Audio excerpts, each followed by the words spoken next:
Hi, everyone. My name is Kate Motaung, and this is the Influence Interview Series. And I am so excited to be here with my friend and co-author, Shannon Popkin. Welcome, Shannon. Hey, Kate, it's so great to be with you. So today we're going to be talking about chapter 1 from this book called Influence, Building a Platform that Elevates Jesus, Not Me. And I had the privilege of co-authoring this book with Shannon. And in this series of conversations, we're starting today with chapter 1. I will be sharing interviews with different Christian speakers, writers, and influencers about themes from the book. And if you're looking for more videos in this series, you can find those at 5minutefriday.com/influence series. So today we're looking at chapter 1, which is called Tension. And before we talk about that chapter specifically, Shannon, can you share a little bit about why you decided to write on this topic as a whole? Yeah, I was just experiencing the tension of platform building myself and working through gosh, what does this look like as a Christian? And recognizing the tendency in my own heart toward either fear on one side or pride on the other.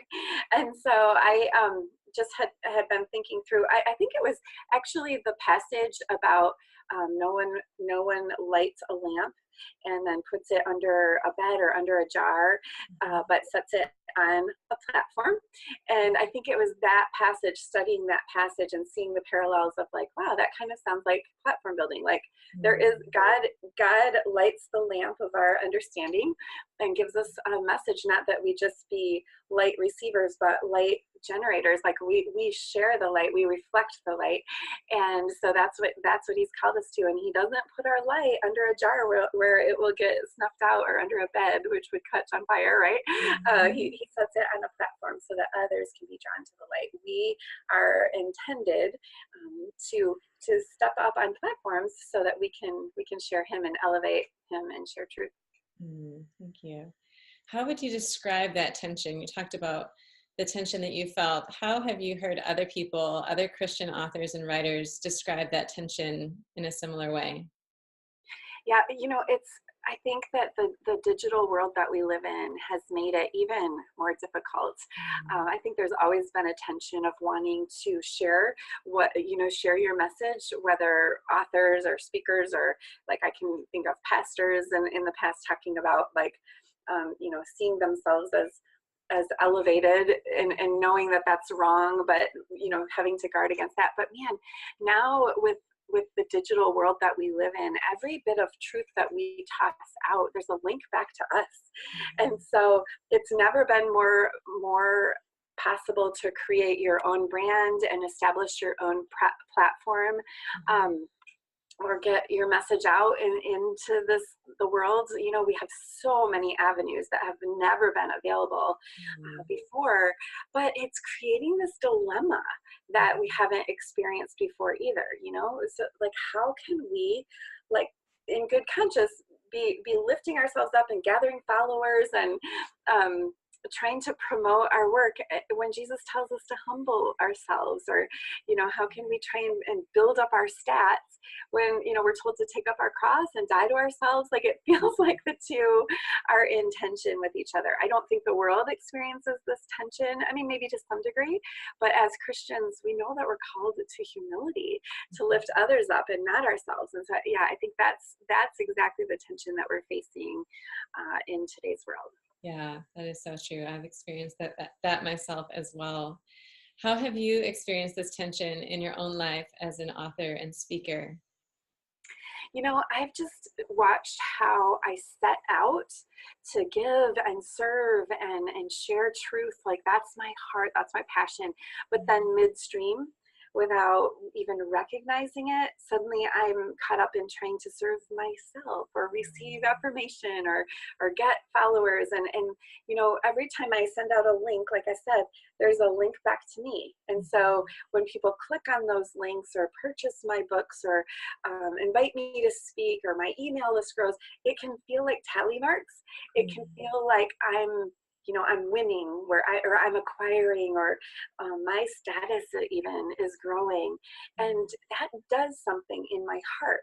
And so I have to really guard against that, and just constantly remind myself, you know what? The only reason that I have anything to share, that that my eyes have even been opened to this truth, is that God allowed it first in my heart.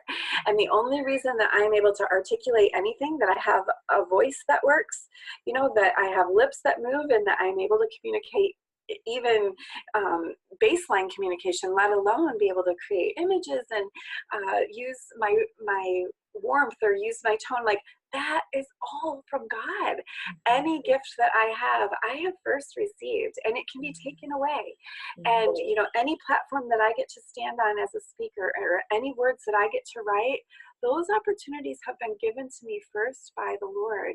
And so just recognizing that he can do his work with or without me, and I get to experience the Spirit working through me in, like, I will call it miraculous ways.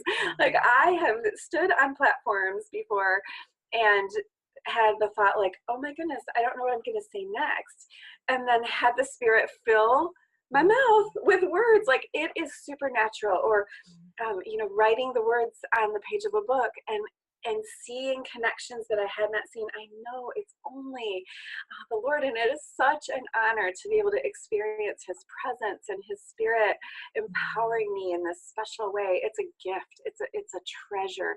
And so how ridiculous if suddenly I make it all about me, because it is not all about me. And not only the experience of getting to write or speak, but also the fruit that it bears. Like, that's not my work either. That's his work. Like, I can speak with eloquence and clarity, and my words have no effect on my audience. Only the Lord can produce the effects of spiritual fruit. Oh, that's such a great perspective. Thank you for sharing that. That was really encouraging. How you and I have talked about the fact that this tension that so many of us feel as Christian writers and speakers is actually a good thing to feel, even though it's uncomfortable and we don't like it. How, just explain that a little bit. Why and how can this be a good thing to feel that tension?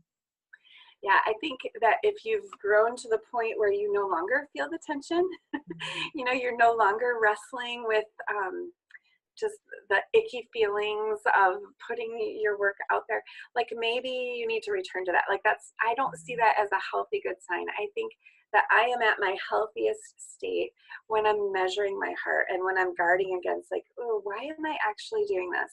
Am I putting this on social media, or am I writing this, or am I trying to gather up affirmation and followers for myself, or am I truly focused on lifting up God and sharing truth, serving other people?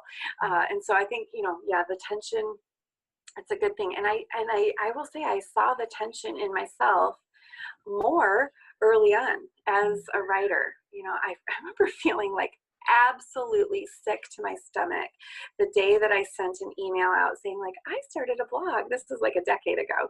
And I just pictured people opening that email and thinking, like, Shannon, what does she think she has to say to me? And, like, just that icky, like, oh, the angst of feeling misjudged or misunderstood, and, like, maybe they wouldn't want to hear from me, and foolish that I had even tried. And so, having to work through that question of, like, you know what, no, I sensed that God wanted me to do this. He gave me a message. He gave me my writing skills, and I want to use it for his glory. And so this is me being brave, taking a step out. Like, so I dealt with, there was no escaping that sort of tension, like coming home after a speaking event and just, I just wanted to eat junk food and sit on the couch and, like, cringe every time I would remember something I had said that I probably looked stupid or I'd made a mistake. And whereas now I've grown more, I've gotten more comfortable in front of audiences.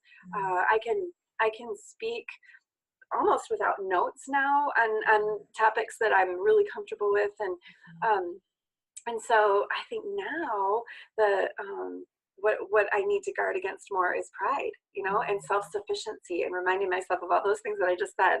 Yeah, so it's been a constant. I think yeah, the tension is good, to recognize like, I think I might be seeing pride in myself, or I might be seeing self-sufficiency. That's probably a good sign. Yeah, that's really helpful. Can you tell readers why we have a lifeguard tower on the cover of our book? Absolutely. Yeah, so when my little girl, Lindsay, was 2 years old, we went to this pool, and there was a lifeguard up on a tall chair at the pool, and she looked up at him and said, "Oh, that's the king, isn't it, Daddy?" Mhm. Which we thought was so cute, and we still, quote her saying that. And she had just, in her little picture books, anytime that somebody was on a tall chair lifted up, like that was the king, right? And so, but the humor in that story is like, we don't look at lifeguards and think, wow, I got to see a lifeguard today. Like, we don't give them all of this esteem and honor. They're lifted up, not that we don't even look at them or notice them. They're lifted up so that they can serve, that they have a better perspective to watch out for a swimmer who might be struggling, or call out a warning, or say, no, that's against the rules, or that sort of thing. That's why they're lifted up. And so that's sort of the image that Kate, you and I both decided would be a good image of a platform for the Christian influencer. We are not raising ourselves up to gain status, or gain recognition, gain affirmation. Our goal is to be lifted up so that we can serve and look out at the ocean of need of, people who, they don't have the truth, or they're struggling, they need encouragement, they are filled with despair, they need someone to cheer them on, or give them a warning, like, no, don't go that way. And so this lifeguard image, and like, how ridiculous then would it be if we're up on our platform to serve, to like put on our life jacket and say, hey, look at me, don't I look so cool in my life jacket? Like, that's ridiculous. That's not why we're on our platforms. Exactly. Thank you for doing that. So for those who can relate to what you've shared today, what can readers expect from Influence as a whole if they were to pick up the book? It has 12 chapters.